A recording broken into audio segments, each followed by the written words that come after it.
Hi, in this video we will be talking about my current version of Poison Cremation, with which I'm running Twist of Fate 8 mods and all sort of Blight-Ravaged maps you can imagine. So I can also clear monster speed cannot be reduced under base value. I completed like 10 of those maps already, and I've completed like 60 or 70 corrupted Blight-Ravaged maps already, right? So let's go to POE and start with items. So, well, I have done few changes, right? So I got my items corrupted, like the chest with plus 40% increased damage.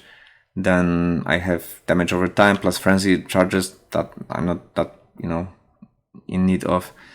Then the biggest change was that I decided to use Ascendant Gloves. So this was in original build, but I thought it's just for, curse, and I thought it's, gonna work with Bane, but somehow Bane and Hex Bloom were killing my computer, right? So I was getting disconnects from instance.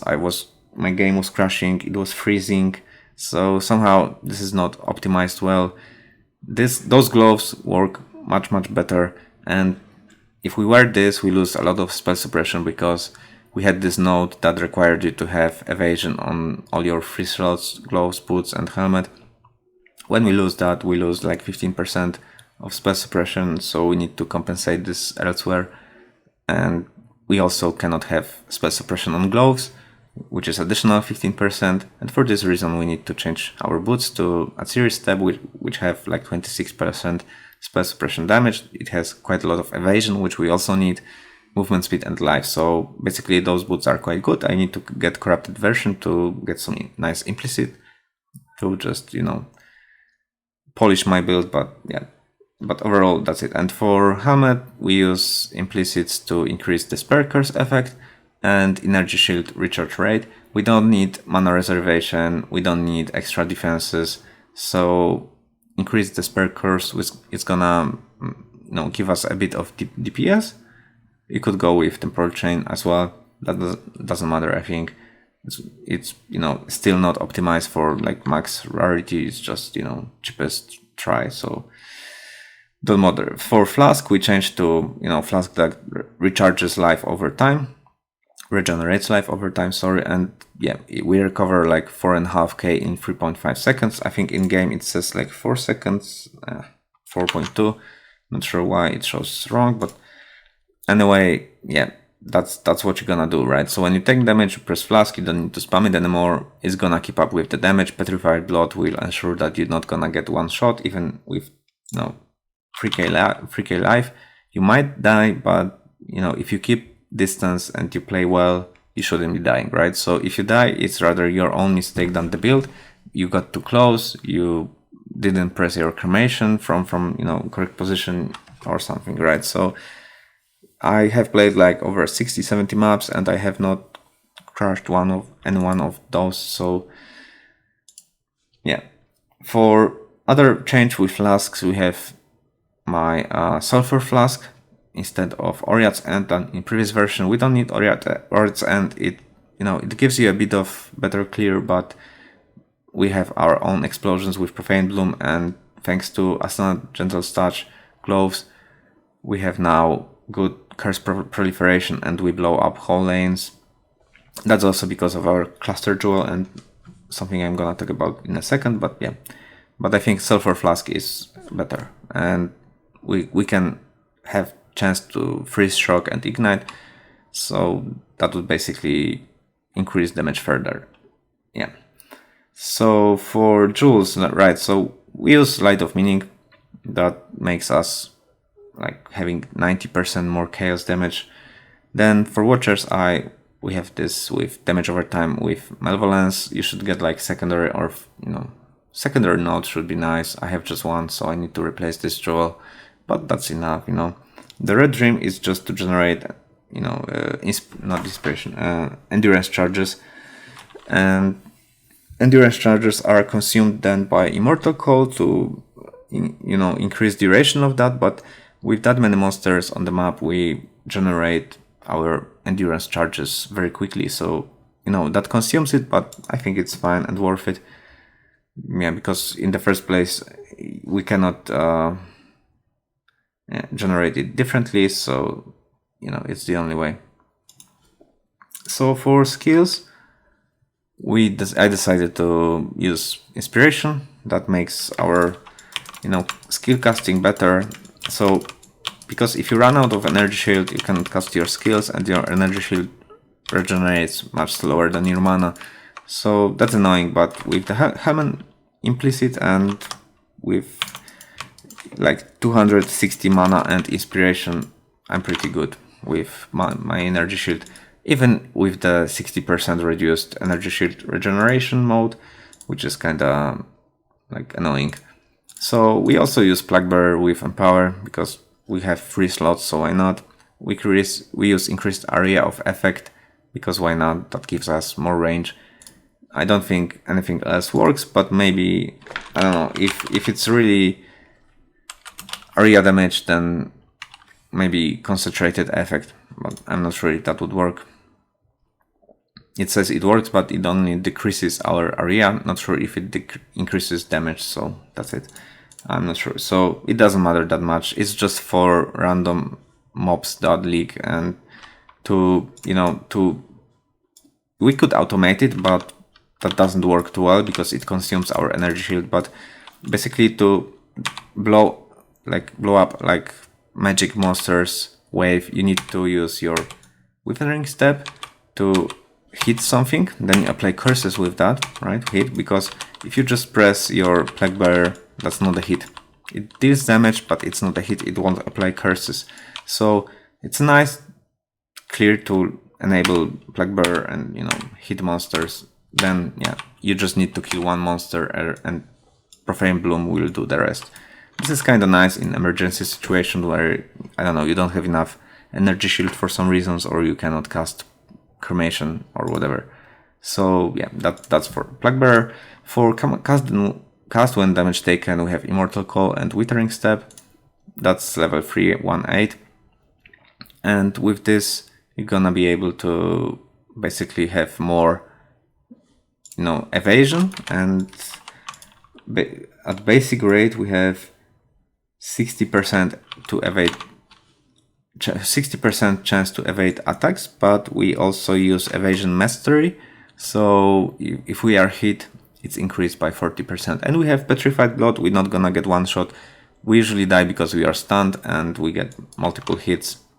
So yeah, that's our worst enemy, like those fire shotguns that fly off screen and stuff. Okay, yeah, we have 2 curses, then we have Petrified Blood, that's basically the same. This is also the same. We need Empower for our Desecrate because it needs to be level 85 for maximum, you know, corpse health. And for 3, yeah, we have the jewel here. We have Cluster Jewel. So we have those 3 nodes allocated. I think it's kind of worth it. Or we could maybe go for double Cluster Jewel if I get like 1 or 2 more levels. Maybe setting it up here, or even, you know, going full retard and getting those 12% elemental damage. But I think I'll just choose mana because it's cheaper in points. But yeah, we're gonna maybe go for another cluster jewel, maybe another like medium to give our poison even more damage, because, you know, low tolerance stacked 3 times is this was actually from my previous attempt, but yeah, so this is like this. You can of course select protection from critical strike for defenses, maybe adding a 3rd jewel here with another low tolerance, then you have 900%, and you're basically crit immune, and yeah, that would be good. But anyway, Breathed for potency for increased damage over time, and we really like this increased life effect, and yeah, it's basically same cluster jewel twice. So that's the setup. Then we have like some life, some res and stuff, and just immunity to corrupted blood. And I think that's all. We cap spell suppression, we have Petrified Blood, we have like 60% base avoidance chance thanks to Grace, and we have, you know,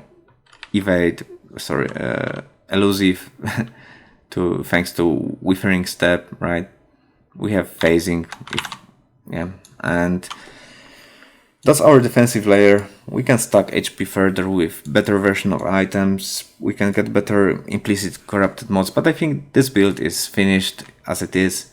No more upgrades are required. So I'm using for my Cremation Awaken gems. They were very expensive, but I'm pretty sure this build does very well without those, because most of our damage comes from those cluster jewels, right? So maybe you don't need to really invest that much into this build.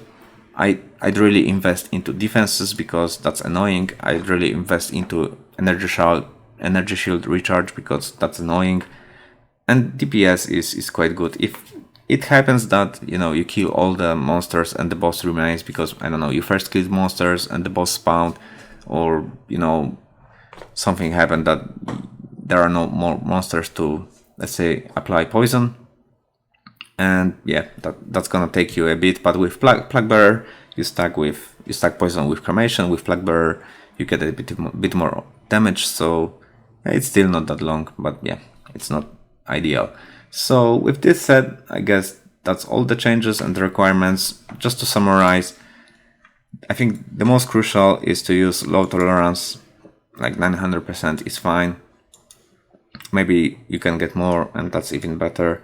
Then you need to cap resistances, then you need to cap spell suppression, then you need to get some life. You need Watcher's Eye.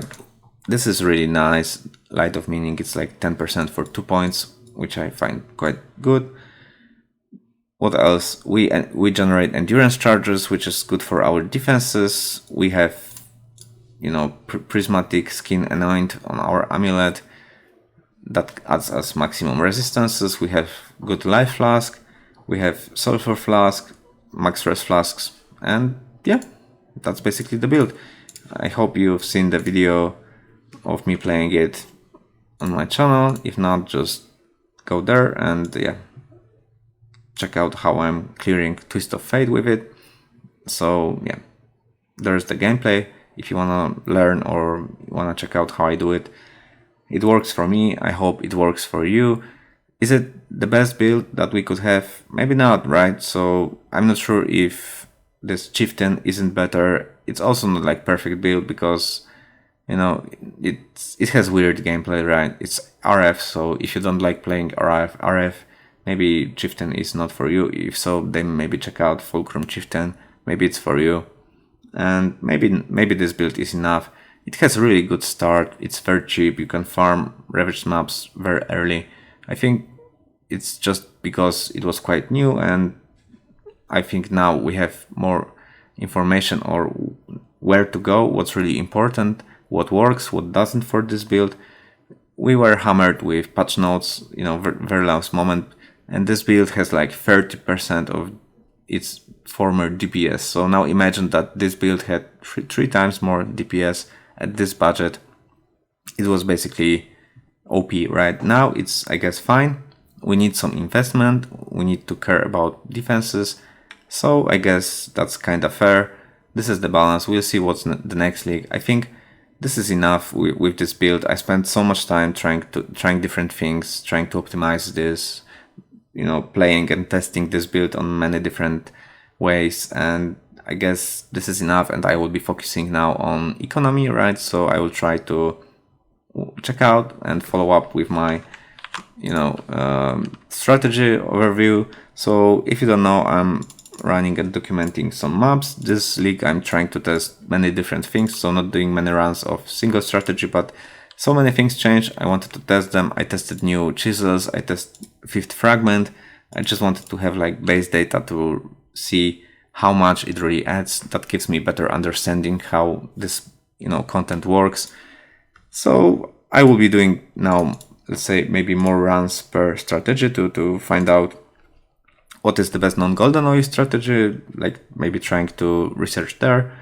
So I hope that's interesting for you, and see ya in the next video. Cheers.